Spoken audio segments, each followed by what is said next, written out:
Joel Pachter. I'm a professor of cell biology at the University of Connecticut Health Center in Farmington, Connecticut.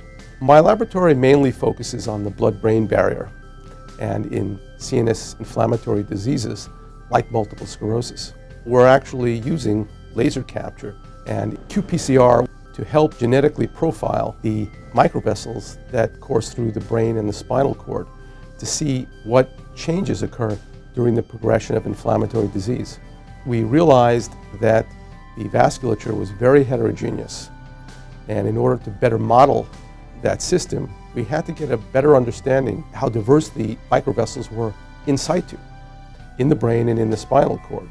And that's what ultimately drove us to use laser capture for that purpose. The first challenge was how to get those vessels out of a tissue section and how to identify the vessels. So we had to develop immunostaining protocols that would clearly identify the vessel populations that we wanted and also helped us identify the cells that we didn't want to get. And with laser capture, we could do both. We wanted to stain for an antigen that was present throughout the vasculature and then use size as a means of selecting the specific types of vessels that we wanted. We also wanted to avoid contaminating neural tissue, and so we supplemented the immunohistochemical staining protocol with an immunofluorescence protocol, which allowed us to view in live time two antigens that were labeled and being able to extract one and leave the other behind.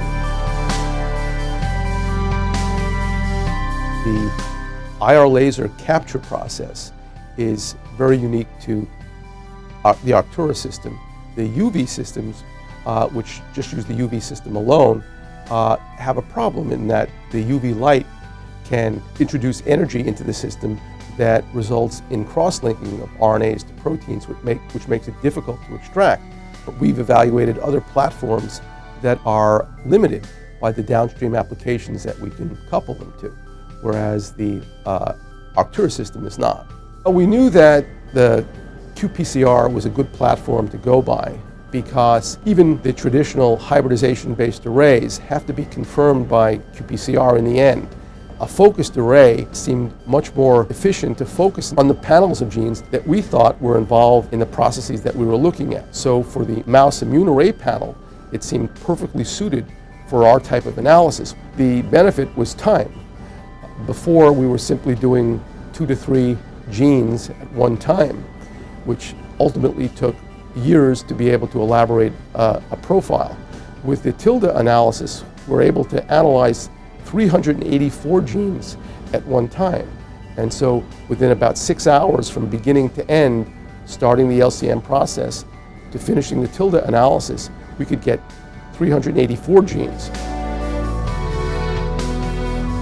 My experience with Life Technologies has been very positive because it was an easy platform to couple the laser capture with their downstream applications, being all housed really within one company. So I was able to speak with field operators in all aspects of the process, and that made the development of our immuno-LCM tilde analysis all that much better.